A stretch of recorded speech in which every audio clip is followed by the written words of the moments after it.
The PMRC was started in 1985 by Tipper Gore, wife of Vice President Al Gore.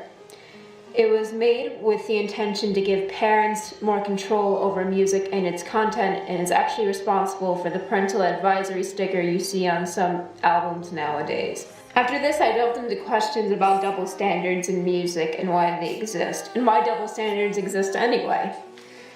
The two double standards that I focused on are double standards in fashion and double standards in lyrical content. Fashion double standards have been around in music forever, and that's something I touched upon in the history section. But my question to ask all of you, and I asked all the people that I interviewed, isn't a question that I intend a straight answer for. Like a lot of things in this video, it's a question to make you think. I wonder why it's okay for people like Steven Tyler to go on stage wearing tight leather pants and a tight shirt or no shirt at all, where it's not okay for a female, like for instance Lizzie Hale of Halestorm, to go on with a similar outfit. Are we still insecure with human bodies that seeing someone's parts that are maybe considered private is still shocking to us? Something else that never made sense to me was when people would attack lyrical content. I never understood why it was totally acceptable for a band like Theory of a Dead Man to even make the song Bad Girlfriend, which features lyrics like My Girlfriend's a Dick Magnet, and have that be a totally acceptable single to have go across every rock station in the time that it came out. But when In This Moment released their newest single, Adrenalize, she got so much crap for the one line, I must confess I'm addicted to lust. I must confess I'm addicted to lust. Which doesn't necessarily imply anything. And if it is a sexual lyric, if you choose to bring it that way, it's not being demeaning to who she's having sex with. It is talking about how she likes lust and how she's addicted to it. Lust is a part of human nature. Versus the Theory of a Dead Man song, My Girlfriend's a Dick Magnet, is a very demeaning and a very, very insulting line. If someone was to say that about the male that they're having sex with, I would be equally as offended. I don't understand what the difference would be. I don't understand why a man can go and say something so vulgar about a woman, where a woman can say something that's not even implying that she's having sex, and will be so shamed for it by the whole entire community. It's essentially the whole lock and key theory. A key that opens many locks is a great key, but a lock that opens many keys is a shitty lock. One of the main differences I've noticed between American and European music is the lyrical content and how they discuss sensitive issues. Where in Europe, when talking about sex, it's more viewed as the beautiful side, the passionate side, and not just the sexual side of it, as it is here in America.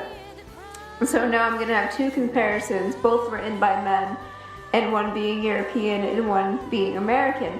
The first one is European, and it's by the band Nightwish, and it's Come Comfort Me in You, Young Love Must Live Twice, Only for Us. For me, for you, time devours passion's beauty, with me, with you, in war for the love of you, tonight any dream will do. And the next one is from the band Theory of a Dead Man. My girlfriend's a dick magnet. My girlfriend's gotta have it. She's hot, can't stop. Up on stage, doing shots. Tip the man, he'll ring the bell. Get her drunk, she'll scream like hell. Speaking of European bands, I took all the bands that you guys gave me on the survey and put them into separate graphs to show their regions of where they're from. I also did this with my own iPod because I needed something to compare it to. And then I also did the same thing with my graph. And I put them into consonants, and I put them into a pie graph. I did this to kind of prove a point because I've been listening to a lot of European music like my whole entire life, so I needed to get my own perspective and the perspective of people that maybe don't and people that aren't as educated, so I could bring myself more to a level where I can talk to you about them. And I asked people that I interviewed about European bands, and I asked them why they think they're not as popular here, because obviously that's something I won't understand, because that's what I listen to, and I also consider European metal a lot more easier to grasp than American metal. But the answers I got is that a lot of Americans aren't willing to look at what's right in front of them. So if you're not presented with something you're not going to be willing to look out for it. And these are all general answers, so don't get offended.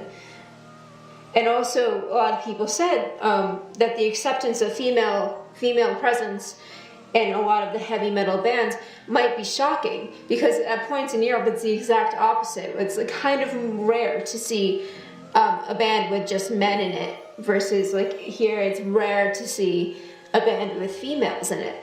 And that's, another thing that's different. And people assume that bands that have females in them, particularly as vocalists, are soft. And they also said that Americans like very heavy music. They like, heavy metal. And so the classical influences of all different types of European metal might be thrown off. There's even really insane bands like Arch Enemy that are still rooted in classical styles of playing.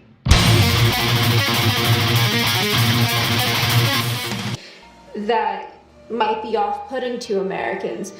And that totally makes sense. And I kind of get why that is. But here are some comparisons between female-fronted American bands and female-fronted European bands. And you'll obviously hear the vast difference it'll start with rock music, and then it'll go into more commercial metal music, so what you'll hear on like Albany's #1 rock station, and then more extreme things, like what you would hear if you have Sirius Satellite, what you would hear on Liquid Metal. The first band we're going to start off with is the American rock band Halestorm. The fights that keep us awake, I'm telling you, I miss the bad things, the way you hate me, The European comparison comes from the Netherlands, and they're Within Temptation. when I close you I'm killing them all, I put my soul in line, I cure my sins and I committed. The next American metal band hails from Schenectady, New York, and this is In This Moment. Protecting me from all my enemies. I know you had your call. It's my warning. I couldn't decide between these next two bands for Europe, so I'm splitting them into two, and they are both Finland's Nightwish and Sweden's Amaranth. I am the voice of never, never land. The necessities of every man. I am the empty grave of Peter Pan. I believe with it.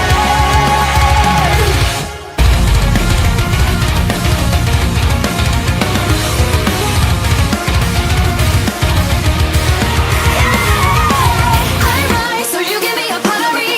I hide as part of the machinery. I step on the wires, reading the flames of And for the extreme music is Americans I Wrestled a Bear Once, even though I didn't really want to use them because I don't really like them.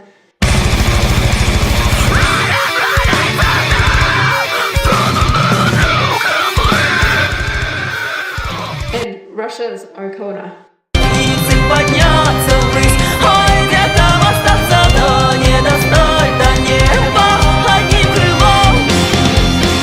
Домой, сжирает душу, мой мир разрушен, а я же здесь.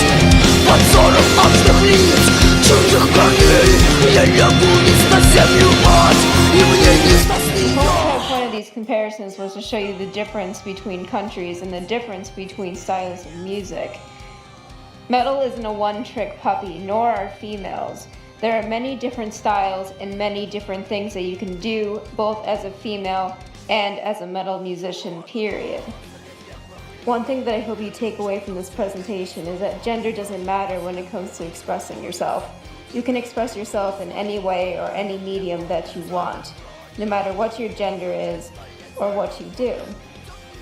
Self-expression is the most important thing we can do, and don't let anybody tell you that you cannot follow your passion because of your gender or your race or your sexual orientation.